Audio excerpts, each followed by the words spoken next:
మండల పరిషత్తులో కూటమి క్షుద్ర రాజకీయం అన్నటువంటిది ఒకటి సాక్షి హైలైట్ చేస్తే, ఇందులో భాగంగా ప్రజలు ఎన్నుకున్న ఎంపీపీలకు గౌరవం లేకుండా చులకన చేసేలా కూటమి కుట్రలు, ఎంపీపీలను పక్కన పెట్టి అధికారుల ద్వారా నిర్ణయాలు, మండల పరిషత్తులపై అధికార పార్టీ ఎమ్మెల్యేల పెత్తనం, ఎంపీపీ పాలక మండలికి కనీస సమాచారం లేకుండా పనులు, ఎంపీపీలను కనీసం వారి గదుల్లో కూర్చోనియకుండా అవమానాల పాలు, గాలివీడి ఘటన కారణాలివే, నగరంలో ఎంపీపీ కూడా తెలియకుండా 20 లక్షల పనులు మంజూరు, రాష్ట్రంలో దాదాపు అన్ని మండలాల్లో ఇవే వ్యవహారాలు, 649 ఎంపీపీల్లో 639 చోట్ల వైఎస్ఆర్సీపీ గెలుపు, అందుకే ఎంపీపీలకు విలువ లేకుండా చేస్తున్న శాఖ మంత్రి పవన్, 6 నెలల్లో ప్రభుత్వ సిబ్బందిపై కూటమి నేతల దాడులు ఎన్నో అయినా పరామర్శించిన పవన్, వైఎస్ఆర్ జిల్లా ఘటనలోనే అత్యుత్సాహం అన్నటువంటి వార్తను రాశారు.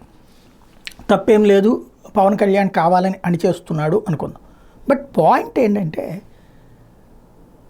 ఫస్ట్ మనం ఆ మాట అనే హక్కు, నైతిక హక్కు ఎప్పుడు వస్తుందంటే, ఎంపీపీ మీద దాడికి పాల్పడ్డటువంటి సదరు నాయకుడిని ఎంపీటీసీ అదే మండల పరిషత్ డెవలప్మెంట్ అధికారి ఎంపీడీఓ మీద దాడికి పాల్పడ్డ ఆ మాజీ ఎంపీపీ మీద యాక్షన్ తీసుకున్నప్పుడు ఆ మాట అనడానికి అర్హత ఉంటుంది.